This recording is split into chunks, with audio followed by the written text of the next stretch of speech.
Hey lovelies, this is Cookie, and you're listening to Cookie Jar Unleashed, a podcast that'll bring you author spotlights, news on the latest book releases, and so much more. Buckle up and enjoy the ride.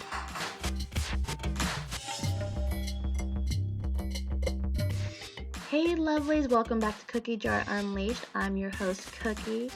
Wow, what a week. I thought I was never going to get through the week. I don't know what you guys had to go through, but 2022 is holding no punches. However, the good news is I did have a lot of booktastic things happen. I got to be part of Lovapalooza for the past 2 weeks or so. It's been so much fun. I got to interact with other authors, other readers. I got to do a workshop this morning on promoting on social media. That was fun. So yeah, there were some good things in my week, so hopefully you guys were able to find the lining in it all. And hopefully this podcast will be able to kind of be a little bit of a pick-me-upper for us all. You know, you'll get to learn about new books, upcoming books, and you'll get to listen to a really great author. She's new to me, however, I'm very glad that she's going to be able to be on the show. So we can look forward to that. Alright, lovelies, down to the good stuff. Let's do June releases. Alright, so on June 1st, we had Break Even by Hope Malone. That is an opposites attract curvy girl short romance. A Time to Kill by Justina Luther. That's a horror. And if you remember, Justina was recently a guest on this podcast, so be sure to go back and look at her episode. Razor's Edge by Andy Lynn. That is an MC romance that released on June 10th.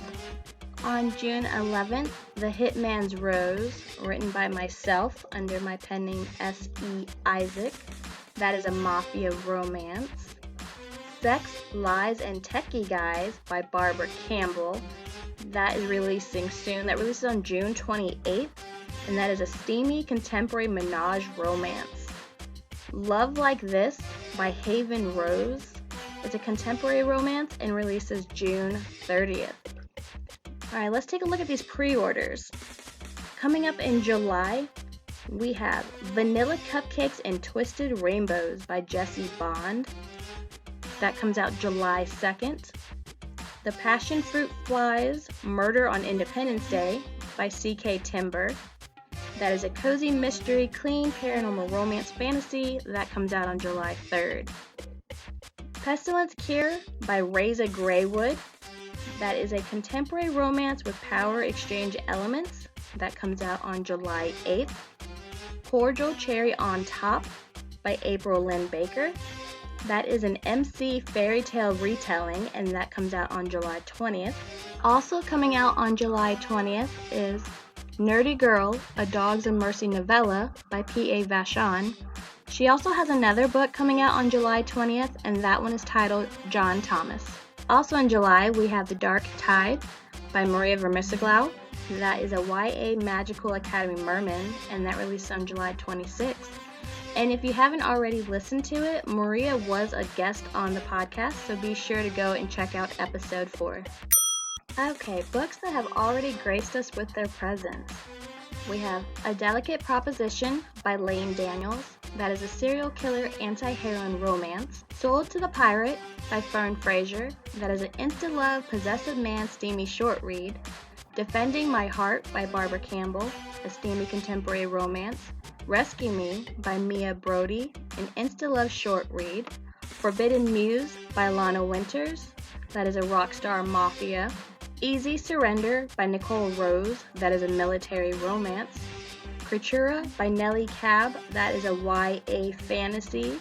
Awakening Kinsley's Passion by Ginger Ellenberg. That is an erotic dark romance thriller. And if you haven't already listened, Ginger was the first guest, so be sure to go back and listen to episode 1. Breathe by Michelle Savage. That is an erotic romance. Last One Standing by Ellie DeKay. That is a romance suspense thriller. Unexpected Tides by Crystal St. Clair. That is a small town unexpected romance. Yesterday's Scars by Jay Truesdell. That is a paranormal suspense romance.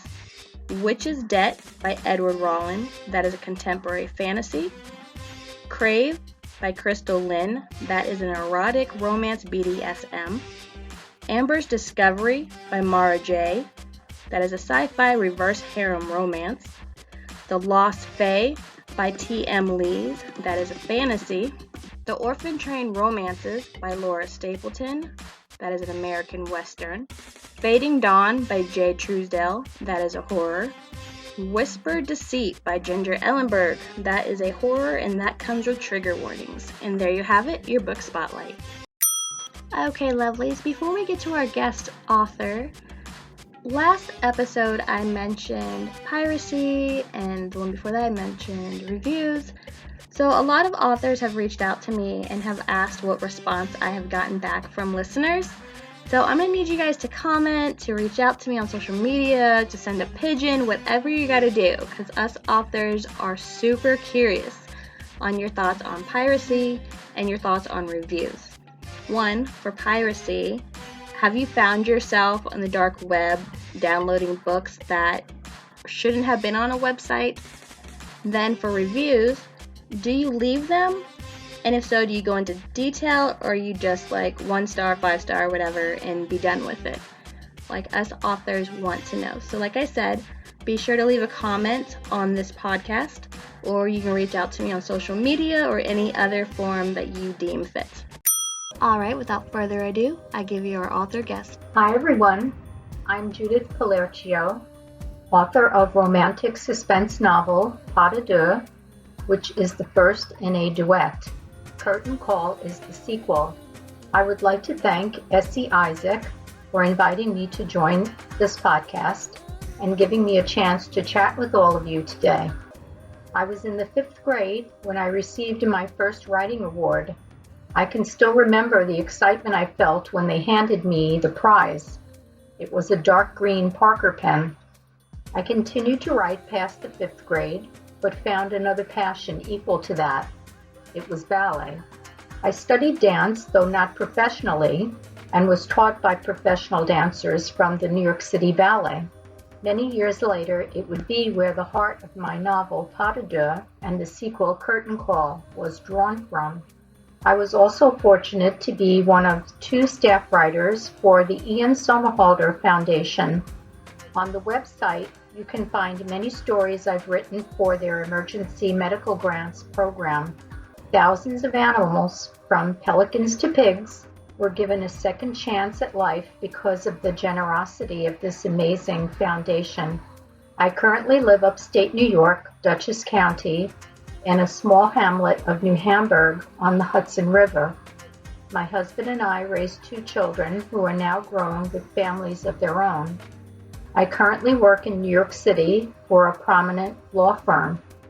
The first 2 novels I've written are romantic suspense, and the third I'm working on now is an inspirational romance. As far as interest in genre, I wouldn't want to limit myself to any specific genre, so I'm open to reading whatever catches my interest and let the story dictate whether I like it or not. I guess when you have to balance work, family, and personal life, I would say that is the hardest part of being an author, because each of those components are equally important. I try to find time to write on the train, going into the city in the morning, at lunch, and on the way home. And I also write on the weekends. My family is important to me, so my husband and I spend time with them whenever we can. When I'm not writing, I love to garden and spend time on my front porch with my husband watching the boats on the Hudson River. Now that I'm a member of the Fiery Vision family, I've been reading the works of my fellow authors, and I invite all of you to visit the Fiery Vision website, where you can view all of the talented and very busy authors and their works. They are truly very amazing storytellers. I guess when authors tend to write, they fall in love with their characters. So currently my book boyfriend is Matthew Corbett, who is the charismatic Hollywood star who has been swept off his feet by the beautiful ballerina Georgiana Thomas. Some of my favorite authors include Stephen King, Shirley Jackson, Mary Shelley, and Jane Austen, just to name a few. Where in the world? Between Australia and Canada, I would say Canada. Between Puerto Rico and Italy, definitely Italy. I've never been to Europe, so that is one of my bucket list places to be. Whether a ski resort or a beach, definitely the beach. Between Stonehenge and the pyramids, I would say the pyramids. Those places are amazing to see, I think. Between scuba diving and skydiving, I would say scuba diving, but neither of them are very appealing to me because I'm kind of afraid of both of them. A tiger or a koala bear? I think a koala bear is less frightening to me.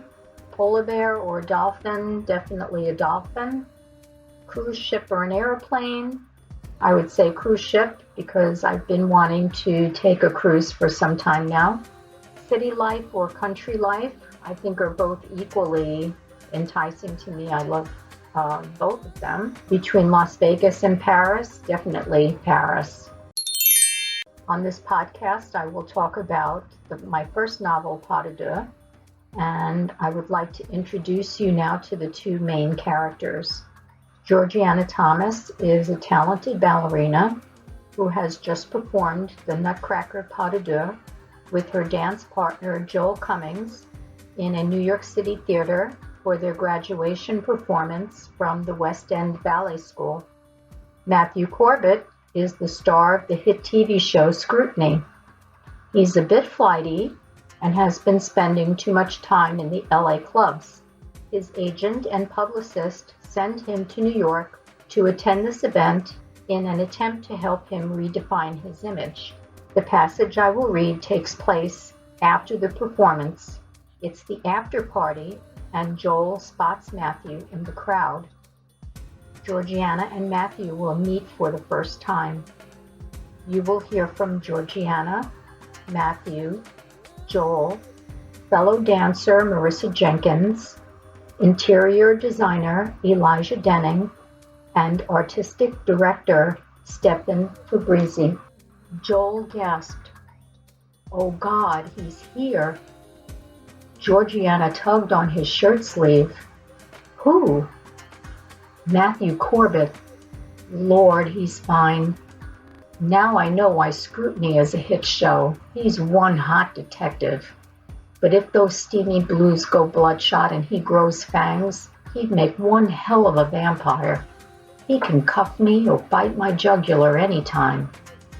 With an aggressive shove, Marissa stepped in front of him, but he reciprocated with a much-deserved poke to her ribs. "Move over," he said. "You're hogging the view." "He's taller than he looks in the magazines. I bet he's almost 6 feet." "Aren't you off the market?" Marissa asked. "What's it to you? There's no harm in looking, but with your reputation, his girlfriend wouldn't take kindly to you moving in on her turf." Taking Georgiana's hand, they left her and headed toward Elijah across the promenade. After speaking to an elderly couple for half an hour, Georgiana said, "My throat is so dry. I feel like I've answered every ballet question under the sun." But Joel and Elijah had no answer for her. Their widened eyes were fixed behind her. "Georgiana, here you are." It was Stefan's voice and a pair of mesmerizing blue eyes that met hers when she turned around.